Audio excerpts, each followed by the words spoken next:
Mark Zuckerberg, Facebook, वो खुद congressional hearing में बोल चुका है कि हम सरकार की काम कर रहे थे। तो डोनाल्ड ट्रंप दोबारा सेकेंड टाइम जो खड़ा हुआ था, क्यों हार गया था?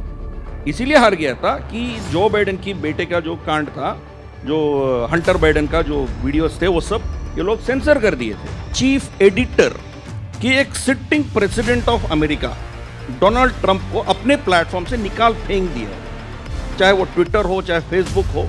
वो अभी भी प्रेसिडेंट था जब उसको निकाला गया। जनवरी 20 को जो बाइडेन सत्ता में आना था, उससे पहले उनको निकाल दिया। तो मतलब ये बिजनेसेस, पहले क्या होता था, हम 45 की बात करते हैं या हमारी ट्रांसफर ऑफ पावर की बात करते हैं, तो यहाँ तो दो ही पावर्स थे पूरे दुनिया में, सोवियत यूनियन और अमेरिका। एडिटर मतलब क्या है? सत्य को एडिट करके दिखाना ही उनका काम है। तो वहीं से शुरू होती है ना गड़बड़। तो ये है नैरेटिव वॉर, यहां से शुरू होती है। तो ये चीज है, अभी सरकारों को चलाना, सरकारों को कंट्रोल करना इनके हाथ में चला गया। इसीलिए इनको पत्रकार नहीं कहना चाहिए, ये नैरेटिव बिल्डर्स हैं और पीछे इनके पीछे जो जो शक्तियां हैं उनकी बात करना चाहिए।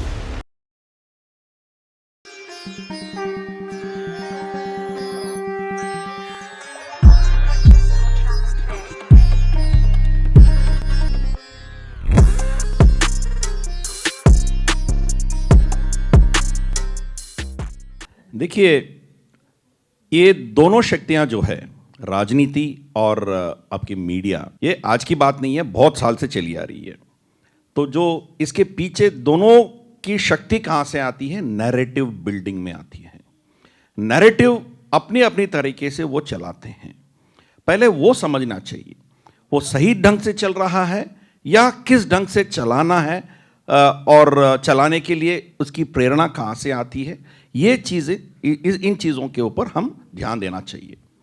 अब देखिए, पिछले मंच में चर्चा हो रही थी आदिवासियों के बारे में। भाई, वो आदिवासी है तो क्या हम आक्रांता हैं? वहीं से शुरू होती है। नैरेटिव कौन खड़ा किया है? तो उस नैरेटिव के चक्कर में हम पड़ गए हैं। कभी भी गलती से भी उनको आदिवासी नहीं कहना चाहिए। हम भी उतना ही आदिवासी है जितना वो भी है।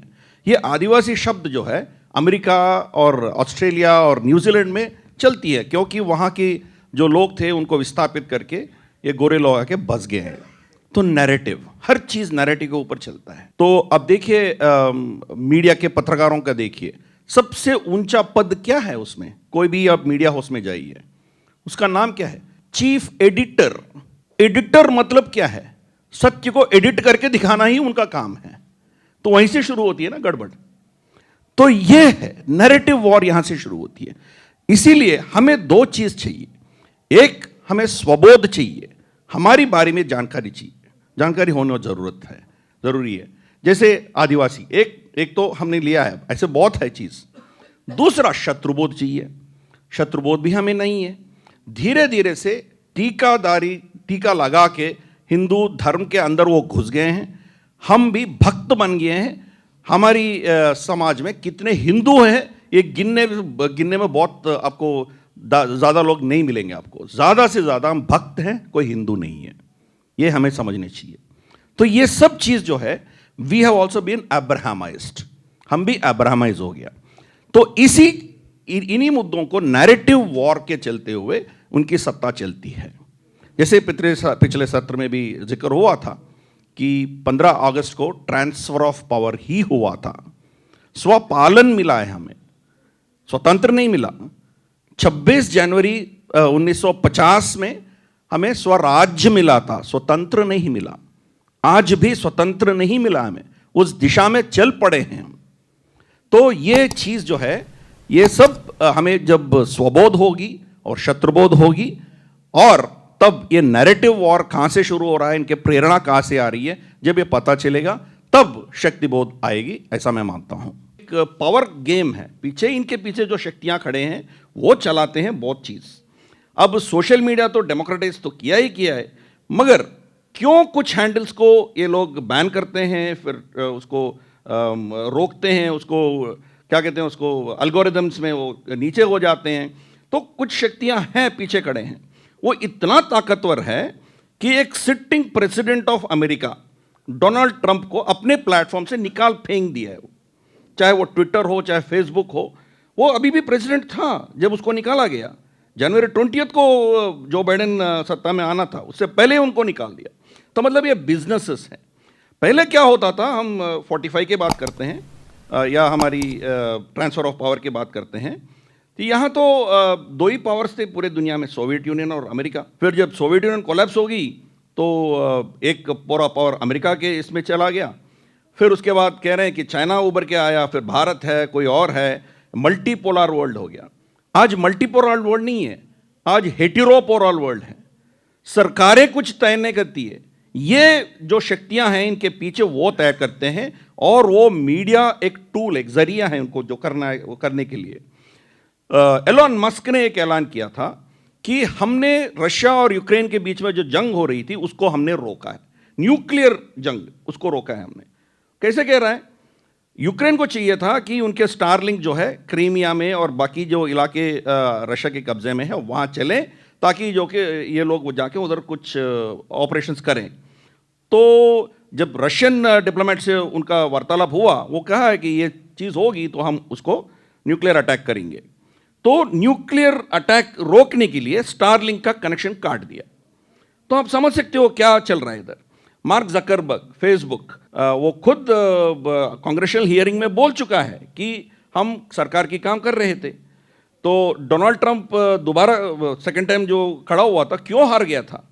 इसीलिए हार गया था कि जो बाइडेन की बेटे का जो कांड था, जो हंटर बाइडेन का जो वीडियोस थे, वो सब ये लोग सेंसर कर दिए थे। तो ये चीज़ है, अभी सरकारों को चलाना, सरकारों को कंट्रोल करना इनके हाथ में चला गया। इसीलिए इनको पत्रकार नहीं कहना चाहिए, ये नैरेटिव बिल्डर्स हैं, और पीछे इनके पीछे जो जो शक्तियां हैं उनकी बात करना चाहिए। अभी जब व्लादिमीर पुतिन भारत आया था, उसके एक दिन, बिल्कुल एक दिन पहले 4 घंटे का चर्चा हुई थी 4 बंदों से जो अमेरिका से आए थे। वो अमेरिका की सरकार में उनका कोई भूमिका नहीं थी। कौन थे ये? स्टीव विटकॉफ डोनाल्ड ट्रंप का गोल्फ पार्टनर था, और दूसरा था उनका दामाद जरार्ड कुशनर, और तीसरा था मिस्टर फिंक जो ब्लैक रॉक का बंदा था, जो ब्लैक रॉक का बंदा था। ये तीनों बैठे थे, सरकार से कोई लेना देना नहीं है, मगर नैरेटिव चला रहे हैं। तो ये चीज़ है। अभी जो पहले जो बड़े पत्रकार हुआ करते थे, जैसे बरखा दत्त हो या राजदीप सरदेसाई हो, बरखा दत्त आज एक ट्वीट करती है, 2000 ट्वीट इनके नीचे उसको पूरा नंगा कर देते हैं, उसको पूरा एक्सपोज करते हैं। तो इसीलिए ये भी है और वो भी है। हम किसी एक एंगल से नहीं देखना चाहिए, इसके पीछे क्या सोच होनी चाहिए उसके बारे में हम बात करना है। सोच क्या होनी चाहिए? हमारी भारत की सभ्यता के आधार पर कुछ हो, उस दिशा में हमें सोचना चाहिए। जैसे जिक्र हुआ है वी द पीपल, हमारी जो प्रियम्बल में वी द पीपल लिखा है, we the people of India give unto ourselves, blah blah, जो भी लिखा है। बस इस देश में मनुष्य ही शासन दे सकते हैं क्या? हम गंगा मैया मानते हैं, हिमालय को हम भगवान मानते हैं, फिर तुलसी को हम तुलसी मैया मानते हैं। तो फिर ये अब्राहमिक थॉट है, क्योंकि अब्राहमिक रिलीजन्स में जो है वो एक व्यक्ति ही जो कर सकता है वो करता है, वो भी मर्द कर सकता है, महिला नहीं कर सकती है। यही सोच हमारे कॉन्स्टिट्यूशन में घुस गई है। इसीलिए ये जो कॉन्स्टिट्यूशन है, ठीक है, आप अलग राय रख सकते हो, you are most welcome to it. ये 1946 में के.एन. राव जी ने जो ड्राफ्ट बना के दिया है कॉन्स्टिट्यूशन, एक कॉन्स्टिट्यूशन ड्राफ्टिंग कमेटी के पास पहुंची है, उसमें बहुत कम चेंजेस हुआ है, और जो है वो ब्रिटिश की परंपरा अभी भी चल रही है। मैं इसको भारत की कॉन्स्टिट्यूशन नहीं मानता हूँ। इसमें हमारी संस्कृति के आधार पर होनी चाहिए। कोई भी चीज़ देख लीजिए, एक बंदा को एक वोट ज़्यादा मिलता है, वो आप कह रहे हो कि ये जीत गया, बाकी एक बंदे को एक वोट कम मिला है, वो हारा कैसा? वो भी मान लीजिए 90,099 वोट उनके पीछे खड़े हैं, किसी और का एक वोट ज़्यादा मिल गया, 1 लाख वोट मिल गया, वो हारा कैसा? इनके जो समर्थन कर रहे थे उसकी वाणी सुनने की जरूरत नहीं है क्या आपको? ये डेमोक्रेसी आप बोलते हैं, ये भारत की सभ्यता थोड़ी है। इकोनॉमी के बारे में साहब ने बोला है, इकोनॉमी के बारे में देखिए। इकोनॉमी जो एंगस मैडिसन की रिपोर्ट की बार चर्चा हुई थी पिछले सत्र में, 1600 ईयर्स तक, मुगल आने पहले तक हमारे 30% के ऊपर था। 1600 ईयर्स, उसके बाद 25% पे गिर गया था मुगलों के कालखंड में। ब्रिटिश के कालखंड में 2% से भी नीचे हो गया। ये 2000 साल का ही आंकड़ा है, उससे पहले की आंकड़ा कोई देता ही नहीं है। अब चाणक्य, जब मौर्य साम्राज्य था, जो चंद्रगुप्त मौर्य की शासन थी, हमारी जो भारतीय संस्कृति से बनी हुई जो इकोनॉमी थी, 50% के ऊपर दुनिया का हमारी थी जीडीपी, है ना। तो अभी भी हम जो नीतियां अपना रहे हैं, चाहे वो सेक्युलर सोशलिज्म हो या कैपिटलिज्म हो, दोनों वेस्ट से लिया हुआ चीज़ है, हमारी तो है ही नहीं है कॉन्स्टिट्यूशन में कहीं भी। तो अभी भी देखिए, इस सरकार में भी देखिए, आपको हाई नेटवर्थ इंडिविजुअल का सरचार्ज लगाया हुआ है। मतलब यहां पैसा बनाना एक गुनाह है, मगर हम अष्टलक्ष्मी को मानने वाले हैं, लक्ष्मी को पूजने वाले समाज को आपने कॉन्स्टिट्यूशन में क्या रखा है। तो ऐसे बहुत अनगिनत चीज़ हैं जो इस कॉन्स्टिट्यूशन में हमारी भारत की संस्कृति और हमारी इतिहास, हमारी जो विजडम है, वो दिखता नहीं है उसमें। हाँ, कोई भी ऐसी चीज़ नहीं होती है कोई 100% गलत होता है, मगर ये प्रेरणा कहाँ से आती है? ये बाइबल से आता है, ये हमें समझना चाहिए। मैं चार्टर्ड अकाउंटेंट हूँ। इनकम टैक्स में एक सेक्शन है, सेक्शन 80G, सब जानते हैं। वो आपको डोनेशन करते हो तो आपको एग्जम्पशन मिलता है। मान लीजिए कि आपके पास आपके आमदनी 1 लाख है, पूरा 1 लाख आपने प्राइम मिनिस्टर रिलीफ फंड में दे दिया। Prime minister relief fund 100% exemption के एलिजिबल है। तो क्या आपको 1 लाख का एग्जम्पशन मिलेगा? 1 लाख का डिडक्शन मिलेगा आपको? नहीं मिलेगा, 10,000 ही मिलेगा। क्यों? क्योंकि उसमें एक और कंडीशन है कि आपके आमदनी में 10% से ज़्यादा ATG लागू नहीं होगी। ये 10% कहाँ से आया? 5% क्यों नहीं है? 15% क्यों नहीं है? 10% इसीलिए आया क्योंकि चर्च का एक रूल है कि हर आदमी अपना आमदनी में 10% चर्च को देता है और एक कॉन्ट्रैक्ट है। तो मैं ऐसे गिनते जाऊंगा। मैं हमारी कॉन्स्टिट्यूशन में क्रिश्चियन मोरालिटी और बाइबल से प्रेरित पूरा वो बनी हुई है। हम अमेंडमेंट करते गए हैं, बहुत से अमेंडमेंट ले आया है, कुछ चीज़ें बेहतर हुई है, ऐसी बात भी नहीं है। हम ऐसे जीवी हैं, कोई भी हमारे ऊपर बैठता है फिर भी हम जीते हैं, हम लड़ते हैं, हम जीते हैं। मुगलों के कालखंड में भी हम बहुत अच्छा हमारी मतलब इकोनॉमी चली, इसीलिए तो लूटने आए थे वो। अब भी हम जब उस दिशा में हम सोचना शुरू करेंगे तब बदलेगा। 2 सीट्स एंग्लो इंडियंस के लिए रिजर्व क्यों हैं? वो एंग्लो इंडियंस कैसे हुए? जब ब्रिटिश चला गया तो ये भारतीय हो गया वो, फिर भी उनके लिए आरक्षित है। एक कश्मीरी पंडित, कश्मीरी हिंदू एक काउंसिलर सीट भी नहीं जीत सकता है। उनकी वाणी सुनने की जरूरत नहीं है क्या? बिना पूछे पूरा सिंध आपने पाकिस्तान को दे रखे हैं। एक सिंधी यहाँ भारत में जो जी रहे हैं, सिंधी की वाणी सुनने का आपका कोई धर्म नहीं बनता है क्या?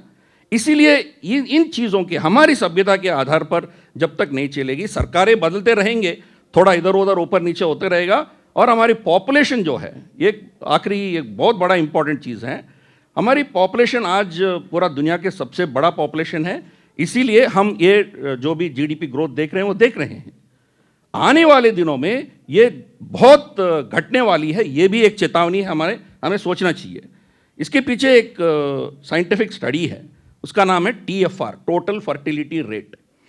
एक समाज में जब महिला अपने जीवन कालखंड में 2.1 बच्चों से ज़्यादा पैदा करती है तो उस समाज की तरक्की होती है, पॉपुलेशन की ग्रोथ होती है, बढ़ती है। 2.1 से नीचे गिर जाता है तो पॉपुलेशन घटना शुरू होगी। और वही स्टैटिस्टिक्स बोलता है कि 1.4 से नीचे गिरता है उस समाज को कोई बचा नहीं सकते हैं। आज पूरे वेस्ट का 1.4, 1.3 है, चाइना का 0.96 है, 1 से भी कम है, साउथ कोरिया का 0.86 है। बदकिस्मती से भारत का 1.93 पे आ गया है आज ऑलरेडी। आपको मैक्सिमम 30 साल की एक विंडो है, उसमें आप बढ़ सकते हो। जब ये एक 1.4 के नीचे गिर जाएगी तो हमें बचाने वाले कोई नहीं रहेंगे। उस दिशा में हमें सोचनी चाहिए। इसीलिए हमारे अष्टलक्ष्मियों में संतान लक्ष्मी है। हमारी संस्कृति पे आप जाओगे तो आपको पता चलेगा किन किन चीज़ों पे हम ध्यान देना है। सर्टिफिकेशन प्रोड्यूसिंग फैक्ट्रीज बन गया हमारी कॉलेजेस ने, मगर उसमें कितने लोग वहाँ जाके गुलामियत करने के लिए जा रहे हैं अमेरिका में। इस देश में बैठ के इस देश की तरक्की करने के लिए सोचने वाले कितने लोग हैं। IITs 4th year final semester IIT के बंदे जो है वो क्या सोच रहे हैं? अमेरिका में जाना है, एनआरआई बनना है, H1B वीज़ा लेना है, वही सोच रहे हैं। यहाँ कोई करता हूँ या पॉलिटिक्स में ज्वाइन करता हूँ, कितने लोग सोचते हैं लीडरशिप बनने के लिए। तो इसीलिए मैं इस पे छोड़ता हूँ कि इस पूरे माहौल जो है, ब्रिटिश ने इस देश को एक भौगोलिक और एक एडमिनिस्ट्रेटिव देश बना के छोड़ा है। जब मोदी जी आने के बाद इन चीज़ों से उबरने के लिए वो जब प्रेरणा दे रहे हैं, धीरे धीरे, करेक्ट, और एक कॉलोनियल माइंडसेट से उबरने के लिए बोल रहे हैं, आने वाले दिनों में अब इसकी पथ पर हम चलेंगे, ऑब्वियसली इन चीज़ों से हम उबर के आएंगे।